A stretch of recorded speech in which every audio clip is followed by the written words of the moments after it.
How to plan a wedding for less than $15,000. Let's go. If you are new here, hi, my name is Jamie. I am your online wedding planner here to help you figure out how to plan a wedding on an actual budget that people can work with and not just the fancy ones that we see smattered all over the interwebs because some of us aren't made of money. Also, if you're new here, this is part 4 of a 4-part series of me breaking down wedding budgets as a wedding planner to help you figure out where you can splurge and where you can save based on how much you have to spend. So instead of so many avenues of the wedding industry of saying you have to spend this amount, we're kind of flipping that whole thing on its head and giving you the opportunity, giving you back the power of making these choices and decisions, of having an amazing wedding day, right? An absolutely incredible experience, but for an amount that you can actually afford. So if you haven't had a chance to catch any of the other videos, I highly recommend you check those out. There is going to be a little bit of overlap happening here just because that's going to happen between a $10,000 wedding and a $15,000 wedding. Some of the things we're going to pull back on or add more to. It's going to have kind of similar pacing, but if this is the first video that you're seeing in this series, hopefully you'll find it extremely helpful. And feel free to go check out those other videos. I will link those down below for you to take a peek at after we're done with this one. Also, if this is the first time that we're meeting, I am pulling all of this information from this incredible community that we put together called the Master Plan, which is literally where I get to walk you through wedding planning as your online wedding planner. From the very beginning to your wedding day, every single step that you need to be taking, everything that you need to be working through and going through, as if I was your actual in-person wedding planner. This is the same process I take my long-term planning clients through.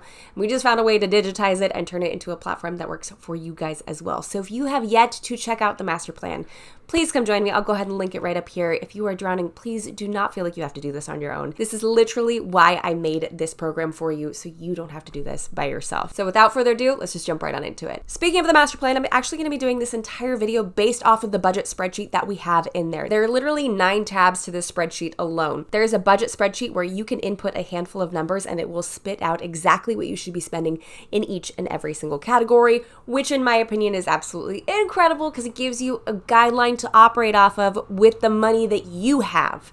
Not just some arbitrary number online that the interwebs are telling you that you should be spending, but the money that you actually have in your pocket. So if you want to explore this further, dive into this budget and get it really specific for what you guys are trying to do, I highly recommend joining the Master Plan so you can use this calculator specifically, which is nestled right between the planning timeline, when you should be getting stuff done, and the guest list, where that helps you put your guest list together in a more organized fashion and in a way that makes sense and is a lot less stressful than some of the traditional routes. So now the budget calculator offers the option for you to add your monthly contribution from savings, and contribution from family. Those are the 3 different avenues that we have listed out here. So I went ahead and altered the numbers so it showed a total budget of $15,000. I'm going to go ahead and go over really quickly some of the vendors and or line items that will be covered under this budget. This does not cover absolutely everything, but I will get to that in just a second. And while percentages are not the be-all end-all hill that we're going to die on, they are a good reference point to help us kind of use it as a springboard to get this started. So first category we have is venue for 19%,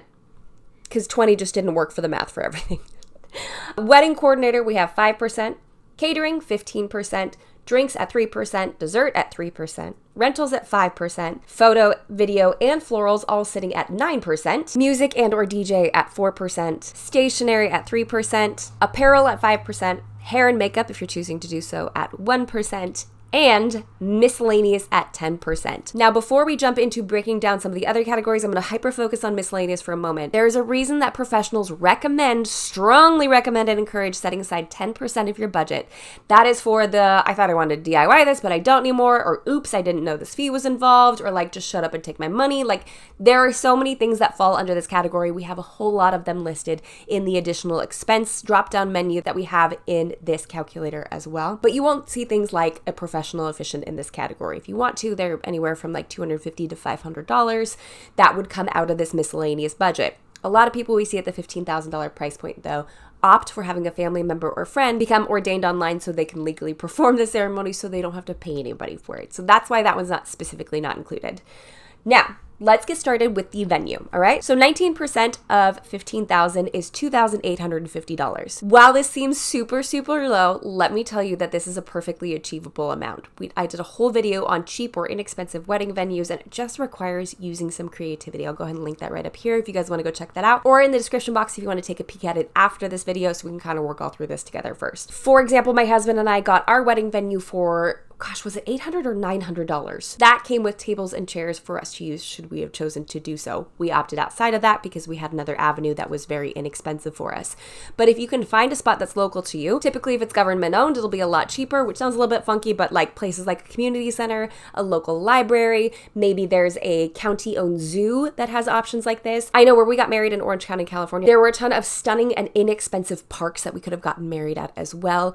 It does require some sacrifices. Obviously, we're not going to get a full service catering staff out of a $2,500 venue or something around that price point. We will not be able to have a professional vendor in every single category at this price point. You guys probably already knew that, but I need to state that for the record right here before I get the comments down below. We are going to have to do some DIY. We're going to have to get creative, and we're not going to go the standard route with everything that we have here, but it is still absolutely achievable. Also, real quick before we go on, I should have said all this before we started with the venue, but oh well, here we are. I'm going to be operating off the assumption that we are having a normal full-size wedding. I shouldn't say normal. I should use a different term. But you know where I'm going with this. Not a micro wedding, not an elopement, a large full wedding, whether that's 50 people, 75 people, 100 people, 150 people. Obviously, the less people you invite, in the end, the more inexpensive it's going to be, but we are not putting together an elopement package for 15 grand. That's a completely different conversation. Right now, we're talking about how to plan a wedding for 15 grand. So get creative, think outside the box when it comes to venues. This is a totally feasible number. On top of working with clients, I have done these videos for years and heard so many success stories of people finding really unique and really interesting venues that have worked for this amount or less. Next up on our list would be a wedding coordinator. At 5%, we are looking at $750 for a day of coordinator. Is this a feasible amount? It's going to be harder, right? It's going to be a little bit more difficult, but I would say that there's probably an opportunity for you to find someone at this price point. They're going to be newer. They may or may not come with an assistant or may come with adjusted hours, so they may not be there for your setup and or your tear down. So again, we're adjusting our expectations from the service that we're receiving from them. But at 15 grand, we've got enough wiggle room in here somehow that we can make this work. Also, if you find someone at the $1,000 price point, which is a lot more common for day of coordinator or month of coordinator, especially earlier on in their career, we can borrow a little bit from that miscellaneous category or from one of the other categories that we're going to talk about cutting in just a moment to bolster that up to be an even $1,000. So I do think that there is wiggle room. I do think there's an ability to hire someone at this price point. I actually have a whole list of wedding planners and coordinators that I have personally mentored and trained that have gone through my mentorship program. I will go ahead and link it right here. Take a peek at it. See if there's someone in your area that can help you out. I absolutely adore these humans. They have worked really, really hard to make a successful and sustainable business, and I know they're going to be a fantastic resource for you. So if you're looking for a coordinator, absolutely check out that list. Next line item we have is catering at 15%. That's $2,250. That includes everything. That's delivery, that's setup, that's taxes, that's fees, everything. So if we're looking at a 100-person wedding, that's $22.50 per person. We're also including their plates and their napkins and their utensils. This cost will not work with a full service catering staff. This is definitely going to be something that we're going to have to pare down a little bit. This would be a great option to go for disposable utensils, disposable plates. Bonus points if you can find something that's compostable and you have a plan to do that with afterwards, or some sort of recycling option. But this is probably not the circumstance that you're going to want to go with real plates, real forks, real napkins, simply because the amount of effort it takes to set them up and tear them down means you'll probably need additional staffing there to be able to do so. Most people don't know this, but when you rent a plate, it needs to be returned scraped. So you have to scrape all the chunks of food off and put it back into the crate, as opposed to some sort of recycling or compost strategy where it goes straight into the trash or recycling receptacle. So ideally, we're looking at a situation here where if you can get food for $15 to $16 per person, this can often happen with a food truck of sorts, and it's going to be hard to find them at this price point. I'm not guaranteeing it's going to be super easy to find someone for $15 or $16 per person. There's also going to be an element of trash that will need to be picked up afterwards, but you can enlist family members and friends to help with the disposal of the disposables, then this is a lot more of an achievable number. By shooting under the number of like $22 per person, what we're then offering ourselves to do is the opportunity to get plates, forks, knives, etc., and make sure that that number also does include appetizers. There are plenty of really fun and really inexpensive appetizer options out there, like a nacho bar or a salsa bar. There's so many inexpensive options, so get creative if you find this number to be a little bit tight. But again, by shooting underneath, it buys you that wiggle room for an extra like $6 per person to accommodate all of those other things that are typically provided by a full service catering. Next up on our list, dessert, 3% puts us at $450. At this price point, you're probably not going with a professional dessert baker who's coming and doing this full big setup spread. I did a video with Amy from Twin Treats where we put together a dessert table for less than $150. We went to Costco, we went to Trader Joe's, we got really creative with some of our offerings, and really it all comes together in the display of how it's put together. So you can either get creative with this and go to places like your local grocery store and pick out some of those amazing cookies and put them on display, or you can opt for a professional bakery, and instead of having them do the delivery and setup, you can opt for that yourself. That's $4.50 per person when it comes to desserts, which is still a pretty decent amount to be working with. It just is going to require some effort on your part for setup and or teardown. I mean, ideally not you doing the specific setup on your day of, someone else is going to be doing that setup and teardown for you, but you get where I'm going with this. Next up, drinks, which should have been before desserts, same exact price point, 3%, $4.50. If you keep it to beer and wine only and have 2 to 3 options per alcohol, so like 3 different kinds of beer, maybe 2 different kinds of wine. Now this is where alcohol gets a little bit dicey with certain venues. Some of them have very specific requirements with good reason. We're talking about booze and adults who sometimes don't know how to manage their behavior, right? So they may require that you have a certified bartender serving the drinks. They may have a couple of stipulations in place.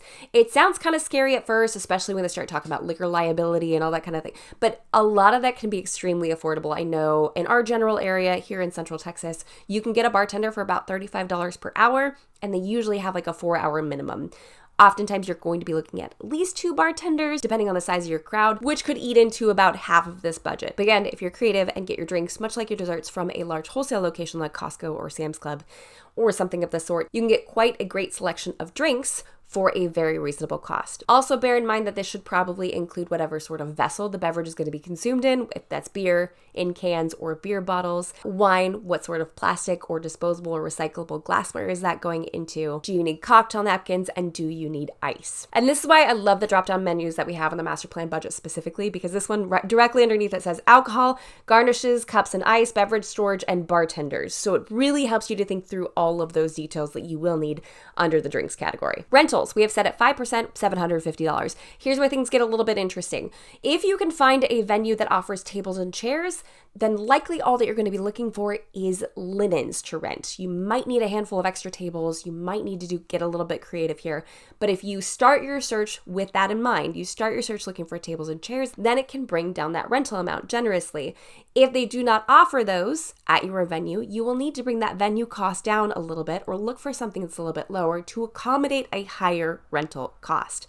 But ideally, if we're thinking smart, we're booking smart, we're going to find a location that takes care of some of those things for you. So all you'll have to do is look for linens. Last I checked, barring inflation or your specific location, we're looking about $18 to $20 per linen. So it tends to be relatively affordable. This is another one of those situations though, where you're probably not going to get delivery and or pickup, especially for an order that's this small. So someone will need to go grab those on your behalf. All right. Photography and videography are both listed at 9%, which brings us to $1,350. It is going to be difficult to accommodate these numbers to have professional vendors in both of these categories for a substantial amount of time. That's not going to happen, right? So what you could do is you could get rid of videography altogether and bump up that photography budget to about $2,000 to $2,500. That way you'll get someone in the industry who's been doing this for a little bit of time, kind of knows what they're doing. Not totally brand new, but you'll get them for probably 8-ish hours with an assistant. A really hefty, good-looking package from a photographer, which if you take that $650 from this budget, scoot it on over to photography, it leaves you with an additional $700 to bolster up another category, like the wedding coordinator that we talked about. Or maybe you need more than just linens for your rental. It now buys you more time and more space in these specific categories. If you are still pretty insistent that you would like to get a photographer and a videographer, I completely understand where you're coming from. One of our favorite resources is Lily and Lime. It is a nearly national photography and videography house, so definitely check them out. I'll leave a link down below to see if they are in your area because they have affordable packages for a very affordable price. Now, I'm all about supporting local, so if you can find someone that really speaks to you and that you really want to work with, absolutely go for it. But know that Lily and Lime is a fantastic resource if you are looking to check this item off of your list and make sure that you're still getting videography and photography. But in my professional opinion, I think skipping videography is going to be super helpful in this, especially because our next category is florals. Now, some people care and some people don't care. I care, okay? So I'm going to pretend that you care. If you don't care, get rid of it, all right? But if you care, I care. So if we are looking at $1,350 for florals, that is tight. That's like how much a florist is going to spend on acquiring flowers for your wedding day. So here's where we're going to have to get a little bit creative. I'm going to highly encourage you to take our floral quiz right here. Okay, because it's going to tell you all of the best resources that you should be looking at based on your level of interest and based on how much time you have and based on what your budget is. Should you be doing DIY? Should you be outsourcing to someone? One of the biggest issues with hiring a wedding florist, and again, with good reason, I shouldn't say one of the biggest issues, but one of the biggest blockades that people run into at these lower budgets is shop minimums, where a florist won't take on a certain job for less than a certain amount. And shop minimums could be $2,000 or $2,500, where when we're looking at this price point, we don't really have a lot of wiggle room to work with, right? We could borrow from photography, but that would only push us up so much. So the algorithm behind the quiz will actually pair you with the perfect partner. Say that 10 times fast. That will match your budget, your time frame, and what you would like to get out of your flowers based on like either DIY from scratch or working with a local professional. That's what I was saying. Dang it. Poppy shop minimum is $1,000. So it makes a lot more feasible to work with a local florist because of their incredible system of kind of cutting out the middleman and making it affordable both for you as the consumer and profitable for the florist as well. I digress. Okay, next up on the list is DJ for $600. $600 is rough, okay? I think you need probably around $1,000 for this category. Unless you're DIYing it and you're doing speakers and you're doing a Spotify playlist. I am not knocking that, but if you're looking for a professional DJ, you're going to need more room or space in your budget for this. I would say a couple more $100s. So we are either borrowing from the miscellaneous category or we're borrowing from rentals and hoping that you don't need that many linens or many rentals based on what your venue has to offer. Or we're borrowing from one of the ones we have yet to mention yet. I just think that $600 is a really hard number to pull off when you're trying to use a professional. You're kind of right on that cusp of like you'll need a little bit more to go with someone who does this for a living, or you won't need that much if you are DIYing it and putting your speakers together yourself. Again, please make sure that someone else is doing this setup and tear down for you because it is a lot, especially because we're already kind of DIYing a lot of categories that we've talked about. The bar, it's going to be more DIY. You're not going with the company. You're piecemealing it together yourself. Dessert, you're piecemealing together. You got to figure out someone to pick up your rentals and drop them back off. There's a lot happening on your plate already. So make sure that if you are also DIYing, basically not going with a professional when it comes to your music, you are giving this task to someone for setup and for teardown. However, the next category is stationery. We have that listed at 3%, which brings us to $450. There are so many avenues out there for inexpensive wedding stationery. If you are balling on a budget, do not do save the dates. Unless you feel super compelled to, please don't feel like you have to. They are a total fad. They're not necessary. You do not need to do them. If you wanted someone in the wedding industry to release that pressure from you, there you go. You can save a bunch of money, or a decent amount of money, I should say, by not sending out save the dates. If you want to send out a select few to those that are, out of state or out of the country, please feel free to do so, but you don't have to send them to everybody. These literally did not exist 10, 15 years ago, so they don't have to be used. So then, let's do some quick math. We've got $450. Now, this will also include stuff like signage or seating chart or table numbers, but this is still a very hefty number to be working with. And if you toss some elbow grease in there and get a little bit creative, there's absolutely no reason that you should use every penny of this budget. This can be pushed towards something else, like your DJ, your wedding coordinator, or something else that you kind of want to bolster up a little bit, because at $450, now for 100 people, you're not sending out 100 invitations. I need to say that because I'm the dodo that did a save the date for each and every person we are inviting, not households. So just, sometimes people just don't think about it. So at $450, let's say you're sending out 80 invitations, 450 divided by 80, that's $5.63 per person. Absolutely not. You can get them for way cheaper than that. So get creative. Obviously, don't forget your stamps or your envelopes, but we can bring that number down. Next up in line is apparel at $750. This is going to be a little bit more difficult. This is going to be a hard one. With a suit for rental, you're looking at anywhere from $200 to $250. If you have not signed up, I do have a pretty decent code with one of our favorites, Generation Tux, but I can't share it publicly. So if you're interested in checking it out, I'm gonna leave a link down below for you to get access to that. But let's say there's a suit and a dress. We spend $250. That leaves $500 for a dress and alterations. That's pretty tight. There are plenty of wedding dresses out there for like $100, $150, but we do still need to leave some room in there for alterations. This is another category that if we're moving stuff around and kind of borrowing from different categories, I would potentially take from stationery and put here, or pull from miscellaneous and put here, to give yourself a little bit more breathing room, because a lot of the mainstream dresses you're going to find are going to be $750 and up, and that's not including any sort of alterations whatsoever. Now, last but not least on our list, hair and makeup at 1%, $150. That's going to be a little bit more difficult to pull off with a professional. Again, maybe this is a point where you turn to a friend who's really good at this and can help you with it, or this is something that you practice with, or this is something where you go get your makeup and hair professionally done, but you go to the mall, or you go to Dry Bar to have it done instead of having a professional come to you. Those are all a lot more affordable options than doing the whole kit and caboodle of getting ready on your wedding day. But it may not be what you picture. If you pictured a professional coming to you, I totally get that. We will need to either pull from Miscellaneous or from another budget to accommodate this, because that's a hard number. That's like either for hair or for makeup, but really hard to pull off both. Now, depending on how many adjustments that you've made here in your budget, that leaves us with the miscellaneous category, which could include accommodation. Some people include that in their wedding budget, some people don't.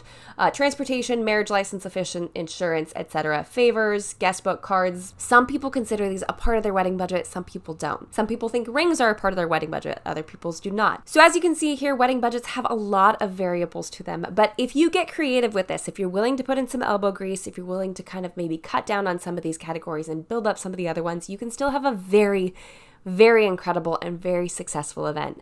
I know the wedding industry wants to tell you that $15,000 is illogical when it comes to planning a wedding, but let me tell you, I did mine for about $8,500, and it was a smashing success. I loved every single minute of it, and I'm still married. In fact, the day that I'm filming this is our wedding anniversary. So hey, just because you are operating off a smaller budget doesn't make your marriage null and void, and doesn't mean that your wedding can't be absolutely fantastic. I know it feels like it's a difficult budget to work with, but I guarantee you, you can make it work. So that's all I have for this week's video, guys. Thank you so much for stopping by. How about you? What is your wedding budget? Let me know in the comments down below. Join us over in the master plan. Let me walk you through some of this. I literally had to speed through this budget breakdown. You absolutely deserve to take your time and go through this and read every single line item to make sure you're allocating your finances appropriately. This takes time. This takes some forethought. This takes some talking with your fiance and making sure you're really making this work. So join us over in there. I have it linked down in the description box if you happen to miss it earlier in the video. If you haven't done so already, like this video because you like the video, and subscribe to this channel for more tips and tricks for the modern day bride. And until next week, bye guys!